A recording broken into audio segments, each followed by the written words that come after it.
it's been a really strange year in terms of that. Especially what I've found is it's probably harder on the younger guys. If you've got a family, like, so just take myself for example. I'll just use myself rather than the players. Because I've got a family and I go home to my daughter and my wife, my life was sort of that way anyway.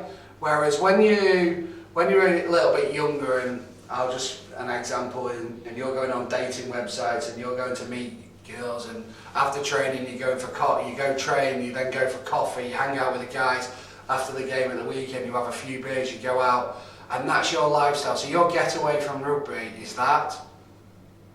When all of a sudden that gets taken away and all you're doing is going home and you're thinking about rugby, and then you go into rugby and then you come home and you think it, and you can't get away from it, mentally it takes its toll a little bit at times on people. So what I've found it generally on the whole is people with the distractions outside of the game, are generally the people that have probably held it together the best. When you look at the season and you look at, we gave the boys 2 weeks off and then we had 5 sessions and we had to go again straight into a new season. It's been a long block. We've not missed anything to COVID until recently. Until the European games. They're the only games we've missed. It's been a long season, but those. It would have been a lot easier if you had those things on the outside that could have bonded us, or just given boys distractions. I think we forget that for the players. I think we forget.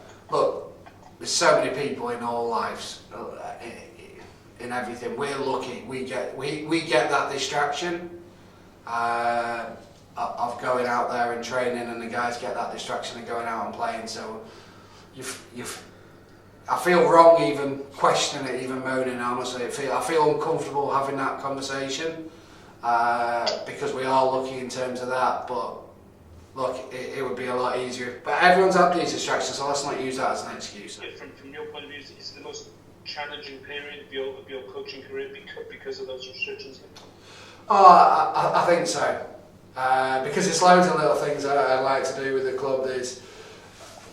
I'm a big one for getting family involved and having something beyond just a professional club and a job. I want this to be about everyone's families and being together around, and that family feel to it, and you can't do any of that. I'm a big believer in the bonding outside of the rugby as well, and whatever it may be, whether it is at times with a beer, but quite often it's not. And those socials and getting away and that distraction away from the game of rugby.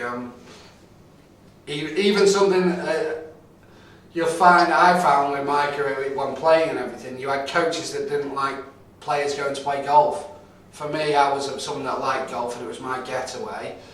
And I generally, when I was playing my best rugby, and I've seen it with several, I've seen it with Jimmy Gopperth. Jimmy seems to play his best rugby when he's playing a lot of golf, because it's a distraction. It's that mental side that he gets away, and he can get that distraction away from rugby. And I think the distraction is a big thing. It's that for all the younger guys, things we're speaking about all the time. It's about how you manage your life, because you think about rugby 24/7, you can become pretty drained pretty quickly.